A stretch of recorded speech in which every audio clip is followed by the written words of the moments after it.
Well, we've been on it here. Craze to crash. This Bitcoin plunging more than $200 in value in 2 days, but everybody's been talking about it. And hackers are actually to blame for this most recent sell-off. Last night, the digital currency's major exchange, Mt. Gox as it's called, was hit with a denial-of-service attack just 2 hours after it resumed trading. So that was it. Bitcoin recovering some of the losses, though. Mt. Gox trading the digital currency now at about $71, but, you know, the peak was way $266, I believe. So despite the extreme volatility, businesses are trying to cash in on this phenomenon.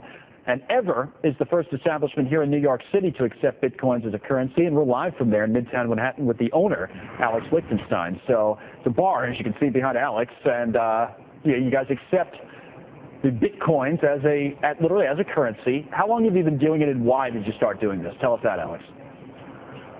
We started doing it a couple of days ago. We installed the system and trained the staff on Sunday. We started accepting on Monday. I'm personally a Bitcoin enthusiast. I'm not an expert by any means. I love the concept, and actually a couple of months ago when we first opened, I was speaking to one of my partners, Charlie Shrum, who's the co-chair of the Bitcoin Foundation, about the possibility of possibly accepting Bitcoins.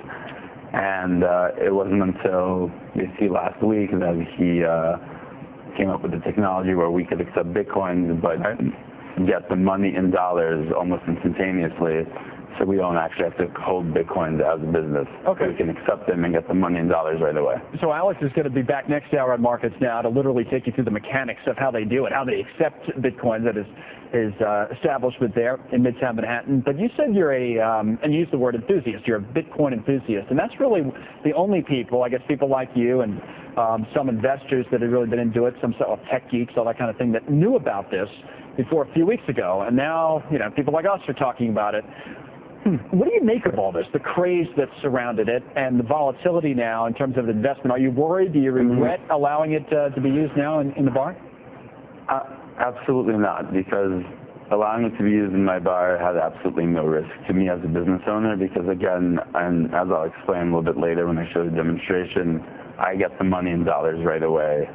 The bar does not hold any Bitcoin. We just accept them as payment. Okay. It's the same thing as if someone pays with a credit card. It's actually a lot better than a credit card for me as a business owner, because with credit card processing, it takes a while to get the money, which is always annoying for cash flow. When I accept the Bitcoins, I have the money in my bank account the next day. No such thing as chargebacks. And also the processing fees are a fraction of what credit card processing is. And again, there's really no risk to me as a business owner. Why aren't more businesses doing it? I don't think a lot are. I mean, so far anyway. I don't think most, first of all, like you said, most people didn't really know what Bitcoins were until just a few weeks ago. And even now, I feel like, even now that, it's in the media, people kind of know what it is, I feel like most people, A, don't understand it, and B, don't realize that there's a system that they can install where there's no risk to them. I'll tell you what, because they don't actually hold Bitcoin. Take us through that system in the next hour. We're going to take a quick break here because we're going to get back to the top of the hour and the news. But Alex will be back from his bar that accepts Bitcoins here in New York next hour. Thanks a lot. We'll see you again. Thank you.